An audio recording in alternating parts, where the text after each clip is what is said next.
من أحلى الإضافات اللي ممكن نضيفها على الوصفات سواء حلو أو حادق هي زبدة الفول السوداني، لكن الأهم من كده لازم نتأكد إنها تكون صحية. فيلا نشوف طريقتها مع بعض. هنجيب السوداني المتقشر وندخله الفرن لغاية ما يتحمر على درجة حرارة هادية جدا، وهو سخن بقى هنجيب الكبة ونبتدي دلوقتي نضربه كويس لغاية ما ينزل الزيوت بتاعته ويبتدي يلف حوالين نفسه في الكبة.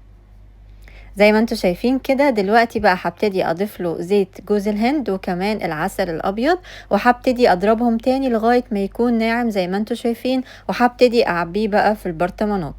عشان بقى نعمل بديل للنوتيلا هنعمل نفس الخطوات هي بس هنضيف شوكولاتة دارك. يعني اول ما ضفت زيت جوز الهند والعسل هكسر عليهم الشوكولاتة وهرجع اضربهم تاني لغاية ما يكون القوام ناعم، هعبيهم بقى في البرطمانات. وبس كده بقى عندنا احلى زبدة فول سوداني طبيعية صحية فيها كل فوائد السوداني، لكن هتاكلوها من غير تأنيب ضمير. اتمنى كده تجربوها وتقولوا لي رأيكم فيها، وبالذات اللي بالشوكولاتة هتعجب ولادكم جدا وهتبطلوا تشتروا النوتيلا من بره. ما تنسوش بقى اللايك والشير وكمان منشن لاصحابكم عشان يجربوها معاكم.